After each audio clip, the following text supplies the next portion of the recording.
दोस्तों, इंडियन बाज़ार की बहुत ही बड़ी कंपनी रिलायंस इंडस्ट्रीज़ लिमिटेड के बारे में एक न्यूज़ हमें रिसेंटली सुनने को मिल रही है कि सऊदी अरामको से जो डील होने वाली थी O2C बिज़नेस की, वो कैंसिल हो चुकी है। अब दोस्तों, एग्जैक्टली क्या न्यूज़ है एंड इसके रिलेटेड दो क्वेश्चंस जो कि हमारे इंस्टाग्राम पेज के ऊपर काफ़ी लोगों के द्वारा पूछे गए। तो इस न्यूज़ के ऊपर डिटेल में जाने से पहले हम बात करेंगे उन दो क्वेश्चंस के बारे में एंड कुछ चीज़ें एक्सप्लेन करूँगा इस न्यूज़ के रिलेटेड। तो आप इस वीडियो को पूरा एंड तक देखना ताकि आप मेरे हर एक पॉइंट को अच्छे से समझ पाएँ। अब दोस्तों, एग्जैक्टली डील क्या थी?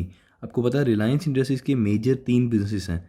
सबसे पहला रिटेल, दूसरा जियो एंड तीसरा O2C। सो बेसिकली ये 3 बिजनेस हैं रिलायंस इंडस्ट्रीज़ लिमिटेड के, जिसमें से O2C बिजनेस में एक डील अनाउंस करी थी 2019 अगस्त में। और डील में ये अनाउंस किया गया था कि O2C बिजनेस में जो रिलायंस इंडस्ट्रीज़ का 100% स्टेक है, उसमें से 20% स्टेक सऊदी अरामको बाय करने वाली है। सो बेसिकली ये न्यूज़ हमें सुनने को मिली थी 2019 में।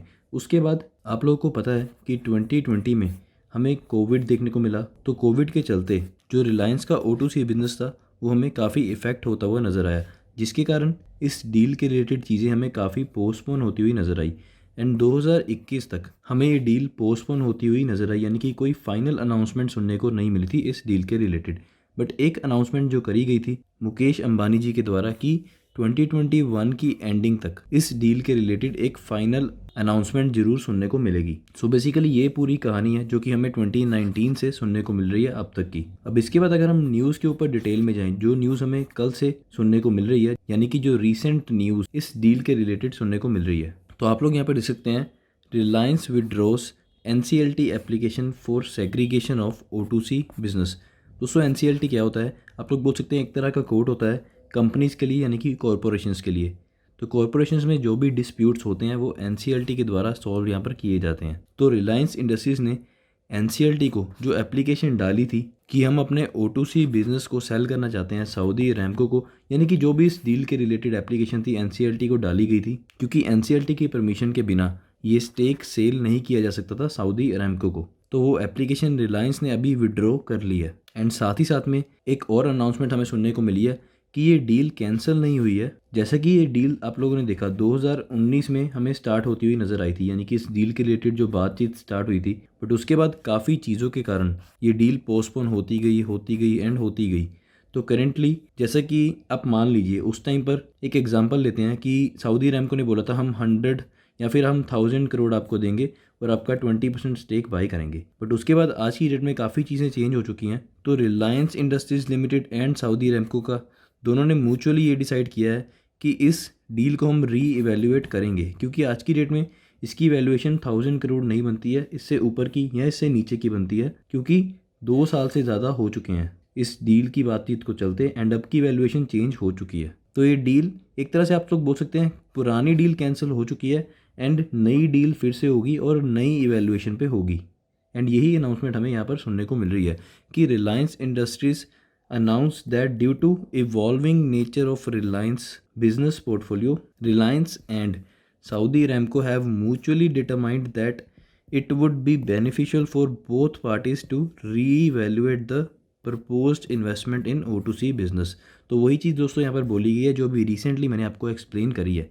एंड इसका रिजल्ट यही है कि जो करंट एप्लीकेशन थी NCLT की तरफ, यानी कि NCLT को जो सबमिट करी गई थी करंट एप्लीकेशन, वो विड्रॉ कर लिया रिलायंस इंडस्ट्रीज़ लिमिटेड ने। एंड एक और पॉजिटिव अनाउंसमेंट यहाँ पर ये देखने को मिल रही है कि Reliance industries limited Saudi Aramco की प्रेफर्ड पार्टनर रहेगी अगर वो इंडिया में कोई भी प्राइवेट सेक्टर में इन्वेस्टमेंट्स करना चाहते हैं। अब दोस्तों, इस न्यूज़ के चलते जैसा कि मैंने बोला था वीडियो की स्टार्टिंग में, 2 क्वेश्चंस बहुत ही ज़्यादा हमारे इंस्टाग्राम पेज के ऊपर लोगों के द्वारा पूछे गए।